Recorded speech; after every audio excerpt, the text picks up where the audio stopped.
Olá, seja muito bem-vindo ao segundo encontro Nanismo Brasil. E eu tenho o prazer de dar as boas-vindas a vocês que chegam agora, que está chegando agora, que está há um tempinho com a gente.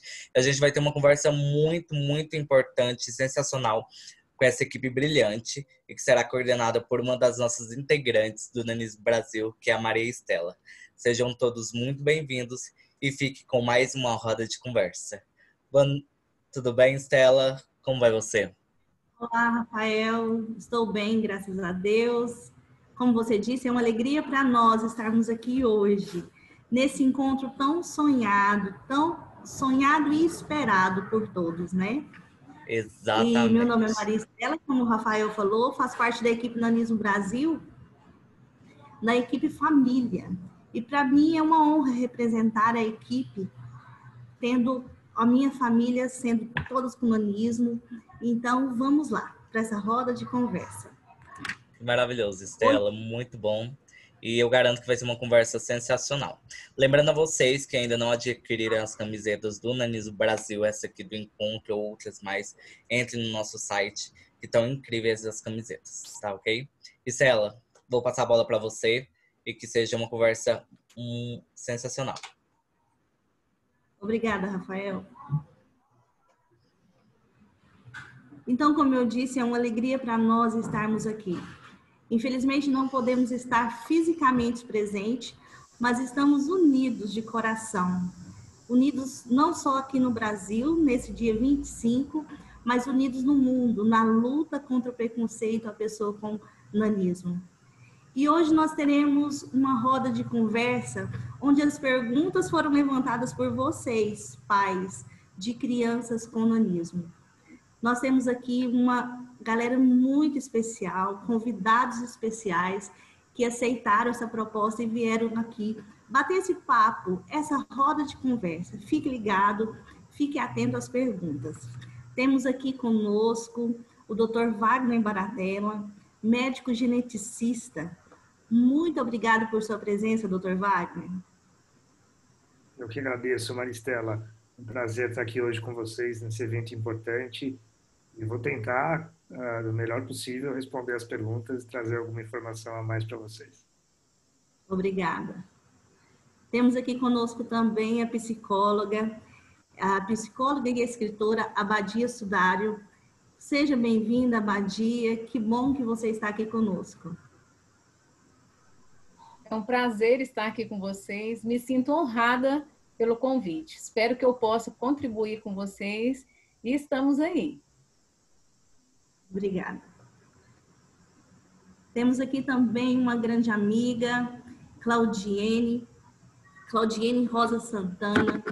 Ela é mãe, ela é servidora pública e ela é mãe de uma menina muito linda que vocês conhecem, Maria Clara, conhecida como MC Divertida. Seja bem-vinda, Claudiene. Obrigada pelo convite, Maristela. É uma honra estar aqui hoje com vocês e espero representar bem aí essas mães, né, de crianças com nanismo com muita alegria. Com certeza irá representar sim. Então vamos lá, né?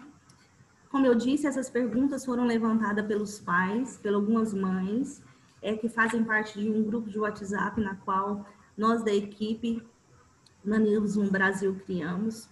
E são dúvidas, né? Dúvidas corriqueiras do dia a dia, dúvidas do futuro dessas crianças. Então vamos lá. Dr. Wagner, qual é a probabilidade de um casal de estatura mediana ter uma criança com nanismo? Essa probabilidade, Dr. Wagner, ela muda quando se trata de um casal com nanismo ou quando só um tem nanismo? Maristela, a gente já tem um pequeno problema nessa pergunta, porque quando a gente fala de nanismo, existem hoje descritos na literatura médica quase 500 tipos diferentes, né? E esses tipos eles variam em relação também ao mecanismo genético, que quer dizer o quê? O risco de acontecer de novo numa outra gestação, ou o risco de acontecer mesmo, né? Então é difícil responder isso. A gente sabe que a incidência de bebês que nascem com alguma displasia esquelética, dentre esses todos os tipos que eu falei, quase 500, é mais ou menos ou melhor, 3 a cada 10 mil bebezinhos. Esse número que eu estou passando não está especificando um tipo determinado de displasia, pode ser qualquer um. Mas se a gente trouxer aqui para a conversa a acondroplasia, que é a forma mais comum de condrodisplasia genética, né?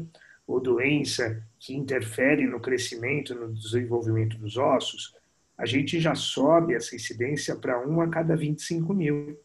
Então, olha a diferença, né? Como ela é muito mais representativa, é mais comum. E essa é a chance de um casal ter um bebê com displasia, um casal de estatura normal, vamos chamar assim. A pergunta é interessante quando ela coloca, e se os pais tiverem baixa estatura, né? Aí, de novo, depende. Qual é o tipo de nanismo dos pais, do pai e da mãe? É a acondroplasia? É a acondroplasia e uma outra forma? Então, é claro que é muito importante ter o diagnóstico definido para a gente conseguir falar de maneira mais precisa de risco. Então, indivíduos, casais que têm nanismo, estão pensando em engravidar e ter um bebê, é importante passar por um aconselhamento genético. Então, eu deixo essa orientação aqui. Vamos usar, talvez, um exemplo mais comum, que sejam o marido e a esposa com acondroplasia. Como é a forma mais comum, né? A gente tem vários casais de acondroplásicos, né, no Brasil. Então, qual seria essa chance? É bem interessante. Como é uma doença de herança dominante, que a gente chama, é aquela história das ervilhinhas do Mendel, para quem lembrar lá da época da genética na escola, todos os genes a gente tem 2 cópias, né? Uma que veio do pai e uma que veio da mãe, carregando informação genética. A acondroplasia, ela é relacionada ao gene FGFR3, que é um desses genes. E ela é dominante, quer dizer o quê? Que você, para a doença se manifestar, ter uma mutação em uma cópia já é suficiente. Então, todo acondroplásico tem uma das cópias com a mutação e a outra normal. É assim que funciona. Tá? Então, vamos supor que o homem, o marido, tem uma cópia alterada e uma normal, casou com a esposa, que também tem uma cópia alterada e outra normal. Eles podem passar para os filhos ou uma ou a outra.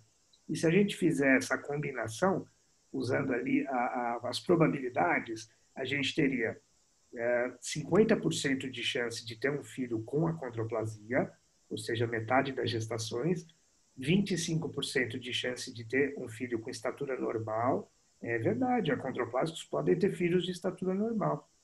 E 25% de chance de ter uma forma mais grave de acondroplasia. E aí fica, de novo, a dica que eu dou para vocês, casais acondroplásicos, procurem um aconselhamento genético, se for possível, na cidade de vocês. Nos grandes centros a gente já tem geneticistas disponíveis, então esses 25% da forma grave é uma forma bastante complicada, com prognóstico grave para o bebê. Então é importante que o casal tenha essa noção. Tá bem? Eu sei que eu falei muito aqui. Quando pergunta a probabilidade só de nanismo, tem tanta coisa que pode acontecer, né? Aí achei melhor focar mais na acondroplasia. Mas pode ficar à vontade e falar sobre o assunto, porque igual o senhor falou, é extenso, é uma pergunta, mas o assunto, o tema abrange vários, né? Porque nós temos 500, né? Mais de 500. Então, vamos lá. Abadia, psicóloga Abadia. Eu achei interessante as perguntas quando foram levantadas, porque muitas delas mexiam com a área emocional da criança, os pais preocupados como trabalhar essa área emocional de sua criança, né? E trabalhar também já para prepará-la para a fase adulta. Então, vamos lá. Uma das perguntas, Abadia, é como os pais podem criar e ensinar estratégias de enfrentamento ao preconceito e à discriminação, que muitas vezes essas crianças vivenciam no dia a dia. Uma coisa que o doutor falou, que eu achei muito interessante, é ter esse aconselhamento genético. Os pais precisam entender e conhecer um pouco o que acontece com a sua criança, né? Então, assim, o doutor disse aí que alguns pais podem ter estatura considerada normal e só a criança, né, passar aí por esse processo do nanismo. E, infelizmente, nós precisamos entender que a sociedade, o preconceito, ele é construído na sociedade. Então, somos muitas vezes nós que construímos esse preconceito e a criança, ela aprende. Por quê? Porque o comportamento ele é aprendido. Então, à medida que a criança tem uma família ali que desperta o preconceito nessa criança, ela vai passar a olhar e ver essa diferença. E muitas vezes a criança passa tão despercebida e os pais até cutucam, né? Quantas vezes nós, quando você ainda era jovenzinha, a gente saía na rua, você sempre foi minha amiga e para mim você era do meu tamanho, era normal para a sociedade, para mim você era. E quantas vezes alguns pais passavam com os seus filhos e cutucavam e mostravam você, né? E por muitas vezes eu queria até te defender, porque eu não achava aquilo certo. Por quê? Porque doía em mim. Então, a primeira coisa é entender que o preconceito ele é criado na sociedade, né? Então, quando os pais eles entendem que o seu filho ele tem algumas diferenças, assim como todas as outras crianças têm também características diferentes. Cada criança ela é de um jeito, ela tem características físicas diferentes, características pessoais, ela tem diversas particularidades. Então, quando a gente consegue passar para o nosso filho isso, a gente vai fazer com que ele olhe outras crianças e até mesmo se coloque no lugar daquela criança. Porque muitas vezes, se não tiver cuidado, até vocês que passam pelo preconceito, se vocês não tiver cuidado, os filhos de vocês se tornam preconceituosos também. Às vezes vai olhar outra criança, não vai aceitar, não vai entender. E primeiro passo é o quê? Dialogar. É você conhecer a sua história, é você buscar passar para o seu filho que o respeito, todo mundo merece o respeito, que o respeito é bom, nós gostamos. Assim como eu gosto de ser respeitada, eu preciso respeitar também as outras crianças. Eu estou colocando aqui na questão da criança, porque muitas vezes a gente cresce, né, no meio e nós vamos nos tornar adultos conforme o que nós vamos aprendendo ao longo da nossa vida. Às vezes a pessoa fala, nossa, fulano se tornou uma pessoa preconceituosa, egoísta. Não, ele foi construindo isso aí ao longo, né, da sua vida. E como que os pais podem, então, ajudar os seus filhos? Primeira coisa, é falar a verdade, é conversar abertamente com os filhos, é esclarecer, expor o que está acontecendo, né? Quando você tem o diálogo na sua casa com a sua criança, ele vai entender que muitas vezes as críticas que vêm de fora não vai atingir tanto. Por quê? Porque emocionalmente ele vai estar preparado até mesmo para não aceitar aquela crítica. Ele vai estar preparado para olhar e falar, olha, isso aí é seu pensamento, eu não me sinto assim. Eu me sinto uma pessoa totalmente feliz, totalmente realizada. E se não preparar essa criança, hoje em dia, infelizmente, na questão do bullying na escola, pensa a dificuldade que não vai ser para essa criança. Antigamente, na sua época, talvez vinha mais os olhares, o cutuco ali, o pai cutucando a criança, mas hoje não. Hoje, infelizmente, as crianças falam mesmo. E principalmente, se eles ouvirem algum tipo de preconceito dos pais, eles vão falar isso também, né? Eles vão replicar aquilo que ele está vendo ali na casa. Então, a gente precisa ter esse cuidado e entender que os pais, nós somos exemplos.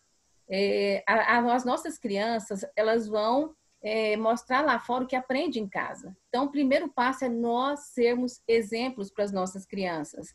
É nós ensinarmos que a criança ela pode ser pequena, ela pode ser cadeirante, mas que ela tem sim qualidade, que ela tem sim sentimento, que ela tem sim que ser respeitada, né? E eu até coloquei aqui também que muitas vezes quanto mais a criança ela participar de uma exposição hoje, vai se tornando mais natural as pessoas olharem para ela e ver que ela é alguém que precisa ser respeitada, né? Infelizmente, alguns pais podem querer o quê? Esconder o filho, não vou expor meu filho nas redes sociais, não. Por que eu vou fazer isso, né? E eu admiro muito aí a mãe da MC Divertida, que tem feito um trabalho lindo. Quantas crianças admiram, né, a filha dela e quantos preconceitos essa família já viveu. e o quanto eles têm enfrentado e têm mostrado para o mundo, olha, não, ela é uma criança que merece respeito, sim. Ela é uma criança linda, que tem sentimentos. Ela é uma criança que pode tocar a vida de outras crianças, como ela tem feito, né? Então, primeira coisa, entender que o preconceito ele é algo aí social e, infelizmente, não vai acabar nunca. Por quê? Porque vem do berço familiar. O pai e a mãe que é preconceituoso, o filho vai ser também, infelizmente. Mas nós precisamos entender que depende de nós buscar aí entender que realmente vai ter muitas diferenças, mas no fundo nós todos somos iguais. É verdade.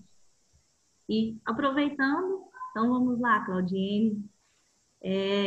Como foi para você, como é para você preparar a sua filha para ser a protagonista, né? Para ser uma criança protagonista que tenha uma história a construir, como ela já vem construindo, e não ser uma mãe que só protege, super protetora, atrapalhando ela de ter esse avanço no crescimento profissional, de ter esse processo todo brilhante que ela está tendo. Como você pode, qual a mensagem que você pode deixar para essas mães que estão aí querendo saber como criar o seu filho para ser um protagonista? Gente, eu falei para Maristela, essa pergunta é uma pergunta difícil. Sobrou uma pergunta bem complicada para mim. Que mãe, né, que não quer colocar seu filhotinho assim embaixo do braço e proteger, né? Independente de qualquer condição, né, do seu filho. Pode ser um filho, né, entre aspas, normal ou não. Toda mãe tem esse desejo de proteger mesmo. Ninguém quer que aconteça nada com seu filho. E comigo não foi diferente, né? Comigo não é diferente. Mas a gente sempre entendeu que Maria Clara precisava e precisa, né, ser a protagonista da sua vida, ela precisa construir a sua história. E a nossa missão enquanto pais é estar do lado, dando suporte e conduzindo e dando a mão quando precisar. E a vida é dela, né? A gente está ali só simplesmente para apoiar. Eu confesso que não é do dia para a noite, eu não vim com a cabeça assim, é um processo, é um aprendizado, né? Quando a Maria Clara veio, por exemplo, com a ideia, né, pedindo para ter um canal, e quando a gente atendeu a esse desejo, a gente não esperava, né, nunca no que ia dar, e quando a gente viu, assim, né, o sucesso e o potencial dela, aí vem a pergunta, né, e agora? Obrigada. E agora, o que a gente faz? E aí é a hora de a gente parar e falar assim, eu preciso dar corda, eu preciso deixar que ela caminhe com as suas próprias pernas. A gente faz aqui eu falo para ela que ela tem uma liberdade assistida, mas é uma liberdade. E da autonomia, assim, a gente deixa muitas decisões. Primeiro, assim, ela participa de tudo, né? A gente sempre falou a verdade, sempre foi tudo muito claro, muito transparente. Então, assim, aqueles problemas, é claro que com a criança a gente fala com algum cuidado, né? Não a gente não chega e joga para a criança todos os nossos sentimentos, as preocupações, mas, assim, todas as nossas preocupações de família são preocupações de família, ela também faz parte disso. Então, assim, em casa foi tudo sempre muito aberto e muito transparente, muito verdadeiro, porque eu acredito que isso faz parte desse processo dela de autonomia, sabe? Dela entender. As coisas não acontecem só com ela e também não acontecem só porque ela tem nanismo. Os problemas acontecem porque acontecem com todo mundo. Eu sofri bullying e eu aparentemente sou normal. Então não é necessariamente porque ela tem nanismo que ela vai sofrer algum preconceito. Assim, isso eu digo para todos os problemas da vida. Então, assim, a primeira coisa que eu acho, assim, que eu não acho que a gente está no... eu acredito, assim, que a gente está no caminho certo, mas é tudo uma construção, né? É uma construção durante uma vida toda. E o que eu penso, assim, que a gente faz, pelo menos a gente tenta fazer para que ela tenha esse protagonismo da sua vida, a primeira coisa é isso, dar a ela liberdade de escolha, liberdade também de decidir algumas coisas, participar da nossa vida abertamente, francamente, assumir as consequências das escolhas que ela faz. E eu acho que isso mesmo, assim, da autonomia. A gente sempre quer mostrar para Maria Clara assim, olha, você pode sim, vai lá e faz, se você quer, você pode, nós estamos aqui apoiando.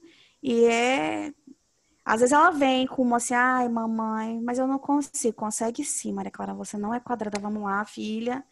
E mostrar para ela assim, ó, olha, você pode, o que eu posso fazer, você também pode muito mais. Então, vamos lá, vamos que cada um é dono da sua vida, cada um no seu quadrado. E a gente tenta, assim, é meio, às vezes, eu falo para ela assim, às vezes, filha, cada um no seu quadrado. Ela, eu não sei isso aqui, não sei da escola. Maria Clara, cada um no seu quadrado. Então, esse é um problema seu, porque ela precisa entender e assumir algumas responsabilidades. Claro, assim, que cada idade é uma fase, né? Respeitando ali cada fase, respeitando cada idade, mas evoluindo à medida que ela vai crescendo, atribuindo responsabilidade mesmo. Isso mesmo. Então, vamos lá. Mais outra pergunta que foram feitas a nós. Dr. Wagner, com quantas semanas o nanismo pode ser diagnosticado na gestação? Maristela, uma ótima pergunta. E de novo, a gente vai estar sempre nesse problema. Qual é o tipo de nanismo que a gente está falando? Então, nós temos algumas formas, como vou usar de novo o exemplo da condroplasia, que acho que é o mais representativo. A condroplasia, a gente consegue detectar os primeiros sinais que estão associados ao tamanho dos ossos longos, como os fêmures, húmeros, tíbia, e também o tamanho do crânio, que é aumentado nos bebês com a condroplasia. A gente consegue detectar por volta de 22 a 24 semanas. Então, depois, ali, por volta do ultrassom morfológico, né, de segundo trimestre, e dali em diante. Então, antes disso, geralmente não é possível dizer para a condroplasia. Mas se a gente estiver falando de outros tipos de nanismo, como o nanismo diastrófico, que é o que eu tenho, esses sinais já são manifestos mais precocemente. Então, já é possível ver antes de 20 semanas. Algumas formas de nanismo que são mais graves, que têm um comprometimento mais importante, também geralmente aparecem antes. Então, depende de qual forma que a gente está falando. E continuando com o senhor, existem alguns cuidados especiais, assim, que uma mulher com nanismo deve ter, assim, diferenciado com uma mulher que está gestante, que não tem nanismo, e uma mulher que tem nanismo e está gestante. Os cuidados da mulher com nanismo devem ser diferenciados, deve ser algum cuidado especial. Eu digo isso também, doutor, porque muitas pessoas, quando eu estava grávida, me enchiam de perguntas e é a dúvida de muita gente. Como que você vai conseguir carregar esse barrigão? A sua gestação vai ser normal? E foram muitas e muitas perguntas que eu tive que responder. Então, responde aí para nós. Verdade, Estela. Realmente, não é simples, né? Você é mãe, passou pela experiência, sabe como não é simples para o indivíduo, para uma mulher que tem nanismo, carregar a gestação, principalmente quando ela vai chegando mais para o final, né? O bebê vai ganhando peso, vai ficando maior. A nossa estrutura óssea, ela tem um comprometimento, né? Os nossos membros são menores, nós temos muito problema articular, de ligamentos.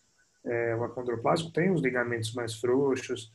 Essa sobrecarga de peso na articulação não é boa, somente para as grandes articulações. Então, é uma gestação que precisa de um acompanhamento especial, né? Precisa passar por um segmento de alto risco durante a gestação. Obviamente, para o segmento do próprio bebê, tem as questões, óbvio, de aquele bebê pode ter o mesmo diagnóstico ou não, né? A condroplasia, de novo, 50% dos casos acabam sendo acondroplásicos também para os filhos de acondroplásicos, né? Além disso, do segmento do bebê para a mãe. E tem alguns detalhes importantes, principalmente para o final da gestação e preparando já o parto. Especialmente em acondroplasia, aquela desproporção do crânio do bebê que é maior, como eu já falei para vocês, pensando numa mãe acondroplásica que tem a sua pelve, os ossos da pelve são menores, é uma característica do acondroplásico, essa conta não fecha. Porque é um bebê que tem uma cabeça grande e uma mãe com uma pelve muito estreitinha.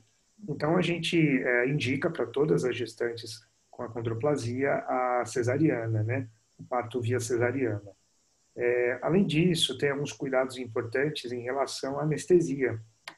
Aquela raquianestesia que é usada comumente nos partos, ela também não é muito indicada para acondroplásico, porque ele tem algumas alterações ali na coluna, onde passam os nervos na parte inferior da coluna, na parte lombar, que é onde a gente faz esse tipo de anestesia com uma punção. Então, existe um risco maior ali de ter alguma lesão não esperada. Então, se for possível usar anestesia geral para o parto, é importante. Então, tem que discutir isso, falar bastante com o anestesista e programar esse parto. De novo, já vai ser um pré-natal especial, né? Não é um pré-natal convencional. Mas as questões do parto, principalmente, precisam ser muito discutidas. Fora isso, existem alguns trabalhos que falam um pouquinho sobre um aumento de incidência para as mulheres com acondroplasia de alguns tumores uterinos benignos, como leiomiomas, né? A partir da 5ª década de vida. Isso é um pouco discutido e tem um risco maior do que as mulheres que não têm acondroplasia, né? Eu acho que os pontos mais importantes são esses, mas de fato é uma pergunta importante. E aí, de novo, para as outras displasias, depende, a gente tem que conversar. Ficaríamos aqui o dia inteiro nesse tema. Com certeza. Obrigada. Vamos lá. Com a psicóloga Badia. Abadia, a criança, eu achei interessante essa pergunta e quando eu li, eu pensei comigo já foi ao contrário. Então eu quero que você responda as duas vezes. A criança, ao perceber sua diferença entre os irmãos, entre os colegas de sala, entre os vizinhos, elas vão questionar os pais o porquê dessa diferença. Como os pais devem agir diante deste questionamento? Qual é a melhor forma de abordar esse assunto com a criança? Mas daí é onde eu falei. Tem crianças que não questionam. Eu não questionei meus pais, assim. Fiz essa pergunta. Não sei se é porque, na época, as crianças eram mais tímidas, mas eu percebi e fiquei quieta.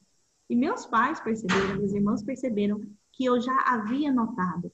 Então, tem crianças que vão fazer essa pergunta para os pais, e qual a melhor forma dos pais abordar esse questionamento. E as crianças que não perguntaram, não é que elas não perceberam a sua diferença, é porque por sua timidez não quis incomodar os pais com essa pergunta. Então, mais uma vez, fica aí a questão do diálogo. Tanto que é importante a família ter essa liberdade, né? Do diálogo, de estar conversando. Infelizmente, o que falta muitas vezes também é o conhecimento. Algumas famílias talvez não procuram saber realmente qual é a causa, ou o doutor aí falou que existe, né, acho que 500. Então, tem que entender um pouco o que aconteceu, qual é a causa dessa criança. Isso é muito claro. Não mentir para a criança. Muitas vezes, quando a gente não sabe determinado assunto, a gente tem a mania, muitas vezes, de querer fugir do assunto. Por exemplo, a criança pode chegar e falar assim, por quê que eu sou diferente dos meus irmãos? Porque Deus quis que fosse assim, né? Então, se você não é claro com a criança, você pensa assim, mas Deus, então, agiu errado comigo? Por que só eu sou pequenininho, meu irmão é grandão? Então, muitas vezes, quando falta o conhecimento, a gente quer fugir um pouco do assunto. E quando a gente foge do assunto, a gente causa um problema muito maior. Então, primeira coisa, ser verdadeiro. Não sabe responder, fala, olha, papai e mamãe não sabem, nós vamos procurar saber, mas a gente vai passar para você. Por que isso aconteceu? Porque realmente a mamãe não sabe. E vai procurar saber para você trazer para essa criança aí um esclarecimento. E se a criança não fala, você já percebeu, ela é retraída, ela é tímida, talvez ela já escutou alguma coisa e aquilo bloqueou a criança, ela tem medo até mesmo de falar sobre o assunto. O diálogo é super importante. É você ir lá e colocando, olha, você é pequenininho, é porque existe, né? Eu vejo você conversando com o José Eduardo, nós somos, né, a gente faz parte do Nanismo Brasil.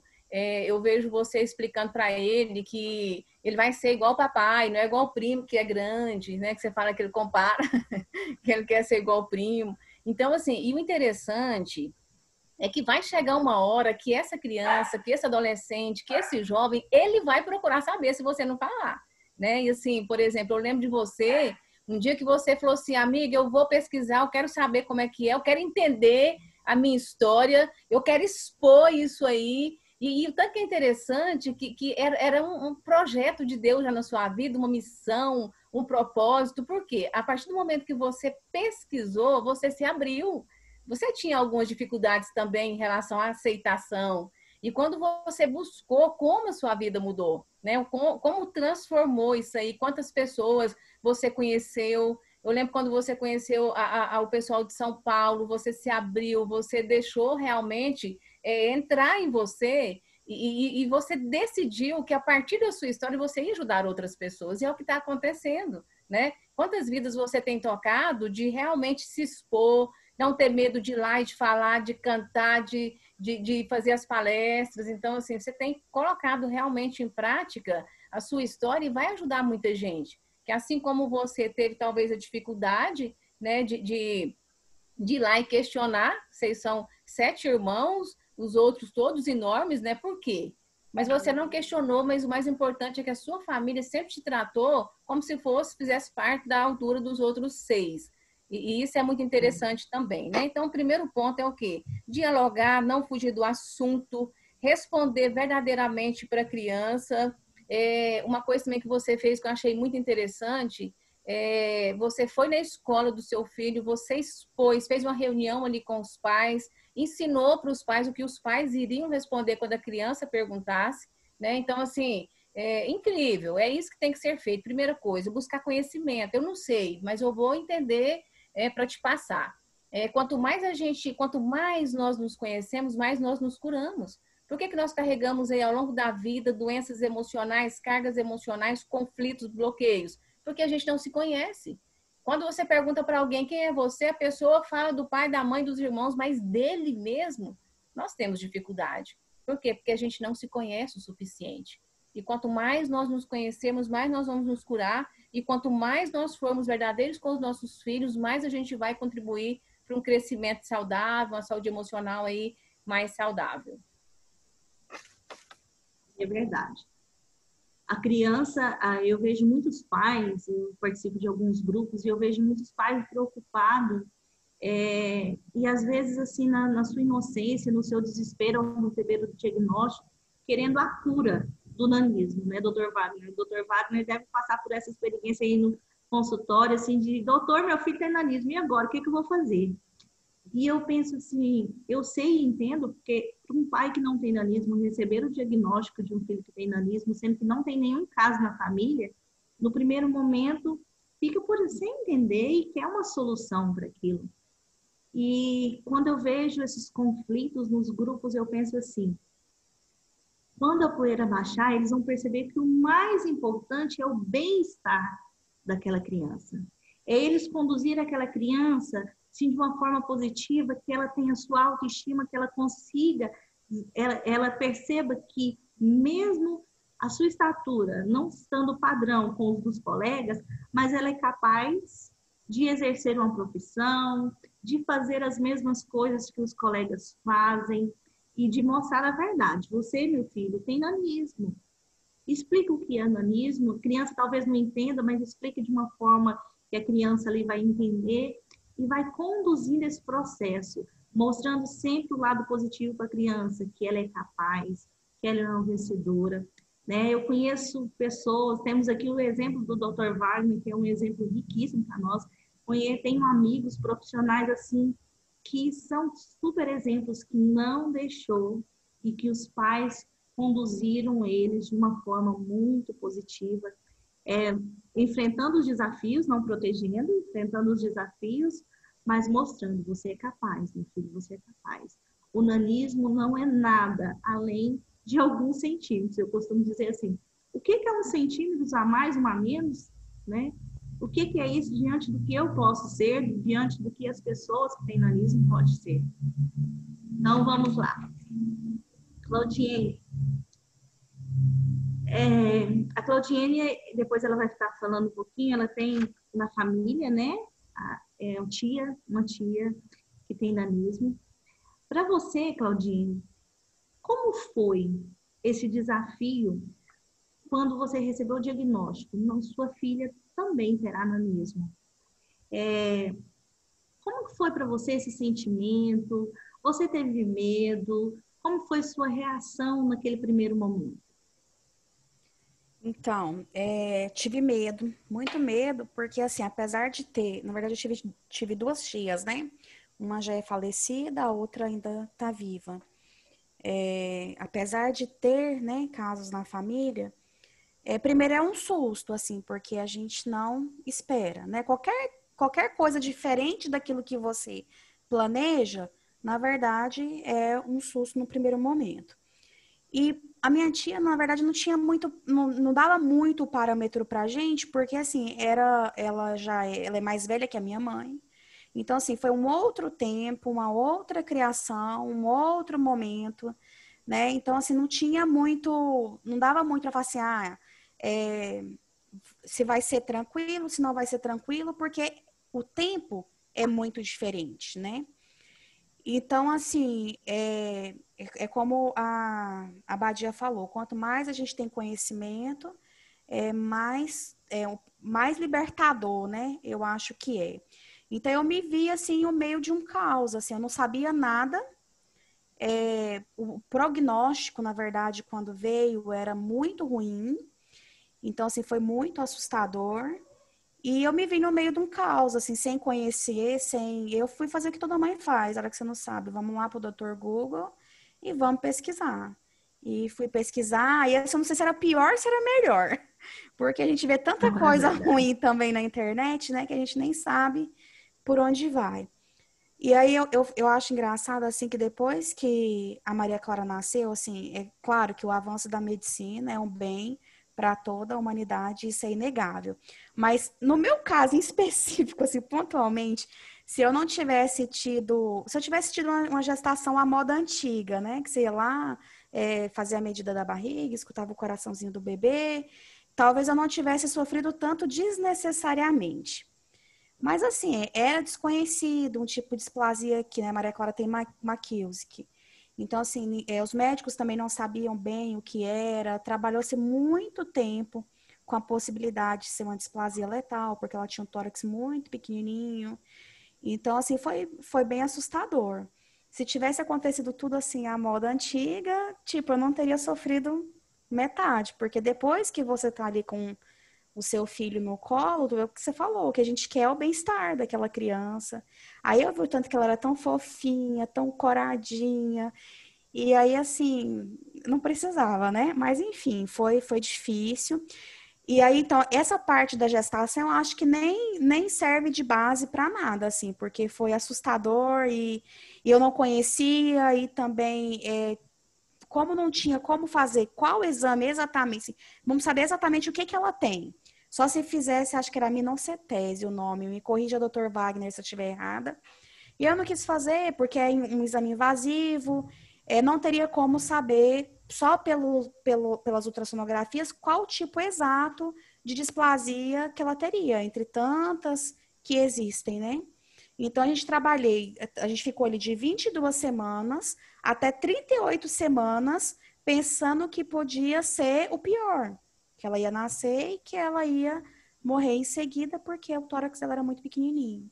Então, tirando essa parte que realmente foi muito difícil para mim, vou pensar assim, na hora que ela nasceu, né? A primeira preocupação que a gente tem é o bullying. Nossa, a escola.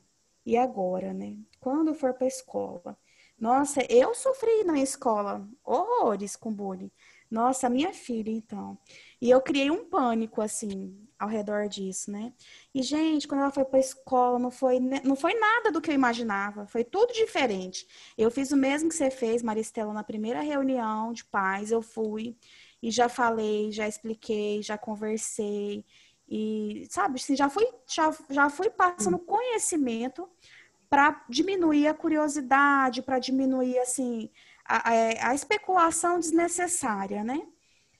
E foi tudo tão diferente do que eu imaginava. Do mesmo jeito que foi na gestação. Foi uma gestação tão conturbada e quando nasceu, não era metade do sofrimento que tinha lá. Quer dizer, não tinha nem sofrimento, que a bichinha nasceu super saudável, tão bonitinha. E aí, quando foi para a escola, a mesma coisa. Eu construí aí do nascimento dela até os 4 anos, a idade de ir para a escola, um alvoroço na minha cabeça, totalmente desnecessário. Porque, assim, na verdade, cada um vai ter a sua história. Então, assim, a história minha não é porque eu sofri bullying que Maria Clara vai sofrer, né? Não é porque Maria Clara passa por alguma situação que outra criança também vai passar. Cada um tem a sua história. E cada um vai viver e vai superar a sua história de acordo com a sua própria vida, seus próprios ensinamentos e convicções. Então, assim, o fato de ter pessoas com nanismo na minha família nem ajudou e nem dificultou, porque o tempo todo eu tinha ciência que tinha um tempo muito longo entre as duas. E, enfim, eu acho que é isso mesmo, assim. No fundo, assim, no final, foi tudo muito mais fácil do que eu imaginava, nos 2 momentos, tanto na gestação quanto nos primeiros anos de vida da Maria Clara. Como eu disse, ao receber o diagnóstico, a preocupação vem, mas a hora que a poeira baixa, né? Vamos dizer assim, tudo acalma, que você vai ver, não é um mundo que eu vou descobrir, mas que tem várias possibilidades, né? Um dia de cada vez, né? Assim, aprender a viver um dia de cada vez, um problema de cada vez, uma vitória de cada vez. É um aprendizado, é um processo, né? A gente não nasce preparado para ser pai, independente se é de uma criança normal ou se é de uma criança com deficiência. É um processo, é um aprendizado. E vale a pena os pais que estão nos assistindo ter essa reunião, conversar com o professor da escola, ter essa abertura, esse diálogo lá na escola. Isso é muito importante. Isso é muito importante, porque o novo para as outras crianças pode atrair, sim, olhares. Claro que atrai. Então, se for de uma forma positiva, esse novo entrar, não vai ser discriminado, e sim vai somar ali, naquele conjunto. Só assim complementando, Estela, essa questão da escola, né, que eu acho assim que é um assunto bastante interessante. Eu acho que todos os pais, né, que estão aqui assistindo a gente, que ainda tá com o filho para entrar nessa fase escolar, se preocupa. É uma fase que a gente se preocupa muito. E a reunião, assim, é com os pais mesmo, né? A Badia mesmo falou ainda há pouco tempo, né? Se os pais são preconceituosos, a criança muito provavelmente será também. Porque são os exemplos, né? O que ela vivencia na casa dela, que ela provavelmente vai aprender. E essa reunião, o tempo todo eu tinha ciência, eu queria falar com os pais, eu queria falar com a professora. Porque eu sabia que as crianças, naquela idade, assim, acho que 3, 4 anos, às vezes elas nem notam a diferença entre uma e outra. Assim, com os coleguinhas era tudo tão natural, mas a minha preocupação era essa, assim, como os pais iam olhar, como os pais iam se comportar na frente dos seus filhos, na presença da Maria Clara. Então, essa era a minha preocupação. Então, assim, eu fiz muita questão de ir na escola e conversar nessa primeira reunião de pais e orientar mesmo, olha, não precisa apontar, ela tem nanismo, ela é assim, ela só não cresce como as outras, porque eu acho que a curiosidade parte dos próprios pais, sabe? É verdade. Então, vamos lá, nosso tempo está quase acabando, mas nós temos algumas perguntas aqui. Vou direcioná-las ao Dr. Wagner. Dr. Wagner, em quantos anos a criança corre o risco de ter compressão medular? Estela, esse é um tema importante, né? E, de novo, varia. Vou falar um pouco mais da condroplasia, né? Porque tem outras formas também, tem compressão medular. Mas esse é um problema importante no começo da vida dos bebês com condroplasia e até o comecinho da infância. Existe o bebê com condroplasia, além daquele risco de hidrocefalia, que é bastante conhecido, no nível do foramen magnum, que é um buraquinho que a gente tem na base do crânio, que é onde passa os nervos, né? A medula espinhal e os nervos, esse buraquinho na condroplástica é muito estreito. Então, existe um risco mesmo, a gente orienta cuidados redobrados com possíveis quedas do bebê, queda, por exemplo, do trocador, coisas que a gente teria com qualquer bebê, mas com a condroplásica, especialmente, tem que ter um cuidado, porque como esse buraquinho que eu disse é muito estreito, se ele fizer uma hiperflexão na queda, bater a cabeça ou uma hiperextensão, pode levar a uma lesão neurológica grave. Depois, mais para frente, quando a criança já começa a andar, a gente também costuma dizer para evitar aquela cama elástica, aqueles brinquedos que têm um possível risco de queda de altura. Quedas da própria altura andando, quando começa a andar e cair bastante, como qualquer criança, não é problema. O problema é queda de cama, queda do trocador, queda de escada. Isso é bastante arriscado. Mas é um problema, Estela, resumindo, que vai aí por volta até uns 4, 5 anos ainda é uma preocupação. E existem casos que são cirúrgicos, em que a criança está tão espremidinha ali que precisa fazer uma cirurgia. Aí existem outros, ao longo da vida, problemas de compressão neurológica mais baixos na coluna, né? E, na verdade, isso precisa ser endereçado à medida que acontece, né? Então, é muito variável. Muito variável. E a criança, mesmo tendo nanismo, por exemplo, assim, existe essa dúvida, a criança, ela tem nanismo, recebeu o diagnóstico que ela tem nanismo. Mas a criança com nanismo pode ter outras deficiências. Isso. As displasias esqueléticas, que são um nome genérico que a gente dá para os nanismos, né? Algumas cursam com outras manifestações fora a questão da baixa estatura, né? Fora os problemas ortopédicos. Uhum. Já falamos aqui de questões neurológicas, que são importantes, que precisam ter atenção. Algumas formas têm muita infecção recorrente, então pode ter uma imunodeficiência combinada, associada ao quadro esquelético, né? Então se começa a ter muita infecção, precisa muito antibiótico, precisa levar um especialista para dar essa parte. Problemas de visão, alta miopia, em alguns casos, por exemplo, nas colagenopatias, problemas do colágeno tipo 2, a alta miopia é um problema, com alto grau de miopia, levando até ao descolamento da retina. Então tem que ter uma atenção muito grande. Perda auditiva é comum a vários tipos de displasia esquelética, então precisa acompanhar a questão da audição, o desenvolvimento da fala, se está sendo apropriado. Se a criança está demorando mais do que o esperado, é possível que ela não esteja ouvindo bem. Tem uma série de alterações, algumas formas cursam com um cabelo mais rarefeito, com pouco cabelo. Tem várias situações extraesqueléticas, vamos dizer assim, fora só do problema ortopédico, né? De deformidades da coluna, dos membros, mas também alterações extraesqueléticas. Obrigada, doutor. E para finalizar, vou perguntar à doutora Abadia, para ela falar para nós de que forma eficaz os pais podem ressaltar as potencialidades da criança e trabalhar essa autoestima na criança. Então, vou resumir aqui, porque eu tinha anotado aqui vários, né? Mas vou resumir só para ver se dá tempo de colocar aqui. Então, o primeiro ponto é o quê? É a gente entender que a autoestima é a imagem positiva que nós temos de nós mesmos. É quando nós nos valorizamos, nos sentimos seguras, nos sentimos pessoas importantes, confiantes. Quando a gente consegue trabalhar isso com a criança, ela vai desenvolver e vai crescer aí sendo uma pessoa mais confiante e uma pessoa mais positiva em relação a ela mesma e até mesmo aquilo que no dia a dia que ela vai enfrentando. Então, primeira coisa, né, valorizar o esforço da criança. A criança guardou ali os brinquedos, os pais precisam ir lá e elogiar. Parabéns, você guardou, organizou tudo, mesmo que não ficou perfeito, a gente tem que entender que é uma criança. Então, sempre valorizar o esforço da criança, se ele fez a tarefa escolar, se ela arrumou o quarto, elogiar, enaltecer pontos, né, positivos dos nossos filhos.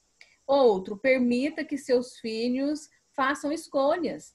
Gente, tem coisa pior do que a mãe e o pai querer mandar na criança, você vai vestir essa roupa, calçar esse sapato. De vez em quando nós temos que perguntar, você quer calçar a sandália ou o tênis, né? Eu já tive problema com crianças que ali na faixa de 9, 10 anos, a mãe não deixa ele escolher a capa do caderno. E o menino ficava com vergonha na escola, por quê? Porque os colegas abusavam, criticavam pela capa do caderno do menino. Então, a gente precisa, dentro dos limites, deixar com que a criança faça algumas escolhas. Ele vai sentir importante. Gente, tem adulto que não sabe que roupa que veste porque a mãe escolheu a vida inteira. Aí a moça vai sair para a rua e não sabe, e agora? Que roupa que eu vou? Vou de vestido? Não, vou de calça. Não, queria saia, bermuda. Mãe, me socorre, né? Então, deixa com que essas crianças façam escolhas. Outras coisas, fuja das comparações. Quem tem mais de um filho, cuidado para não comparar. Seu irmão tirou nota boa e você só tirou nota ruim. O seu irmão é inteligente, você não é. O seu irmão faz isso, o seu primo. Então, temos que ter esse cuidado para não comparar as nossas crianças, porque, infelizmente, isso vai gerar bloqueios e vai dar problema futuro. Outro, incentivar as crianças a fazer novas descobertas. Ele quer jogar bola, deixa jogar. Ele quer brincar ali de bicicleta, deixa fazer. Então, incentivar, sabe? Ter o cuidado de estar, assim, junto e mostrar que essa criança ela é amada. Ela precisa dessa atenção. E também impor regras, né? Limite, que a gente tem que colocar ali, olha, até aqui você pode ir, daqui para lá não dá. Então, a gente tem que ter esse cuidado também. Validar as emoções das crianças. Percebeu que não está legal, gente, tem que conversar. Tem que perguntar como é que foi na escola, porque eu percebi hoje que você chegou um pouquinho triste. O que aconteceu? Né? Percebi que você não está tão legal. Aconteceu alguma coisa? Ouvir a criança, deixar ela falar. Muitas vezes a gente já quer dar a solução. Espera, escuta primeiro. Não rotule os seus filhos na frente das pessoas. Tem pai e mãe que é mestre para falar, não, esse menino é preguiçoso, essa menina é preguiçosa, não gosta de fazer nada. Gente, tem menina mais distraída do que essa? Não tem. Esse menino é desajeitado. Aí faz isso próximo ali, avó, os avós, primos, e a criança já sente o quê? Retraída. E ela vai se fechando cada vez mais, porque o pai e a mãe é quem tinha que ali estar elogiando, enaltecendo os pontos positivos, só fala de coisa negativa. Como que é que essa criatura vai crescer uma pessoa segura, né, e confiante? Então, nós precisamos o quê? Buscar o lado positivo das situações, né? Acolher ali o nosso filho, acolher a nossa criança e sempre olhando o que é positivo. Por mais que tenha defeitos, por mais que você veja, quando você consegue enaltecer o que é positivo, o negativo ele vai embora. Quando você consegue colocar que a criança, eu posso, né? Eu consigo. Ele vai crescer cada vez mais acreditando que o pai e a mãe estão falando que ele vai conseguir. Agora, imagina se o pai e a mãe falam, não, esse menino não dá conta de nada, esse menino é fraco, essa menina, ela vai crescer o quê? Totalmente bloqueada, infelizmente. Fiz só um resumo para dar tempo. Tá certo. E é verdade. Eu gostaria de agradecer. Infelizmente, nosso tempo acabou, né? Tinha muitas perguntas aqui ainda para ser explorada, mas infelizmente nosso tempo acabou. Eu sei que, como o doutor disse, esse assunto, né, é longo, temos várias coisas que nós poderíamos estar aqui conversando, que são dúvidas dos pais. Mas nosso tempo acabou e eu gostaria de agradecer muito a presença da Claudiene, a disponibilidade dela de estar aqui conosco, a presença do Dr. Wagner. Muito obrigada pela sua presença, Abadia, aqui conosco. Muito obrigada a vocês que contribuíram nesse encontro com a gente. Né? Nós temos ainda o dia inteiro de programação, nós temos muitas novidades ainda que vai estar acontecendo. E nos sigam no Instagram, fique atento às novidades que vêm por aí do Nanismo Brasil. Vamos estar sempre dando informação a você. Muito obrigada mesmo pela presença de vocês. Muito obrigada aos pais que nos contribuíram com essas perguntas. Muito obrigada. E até mais.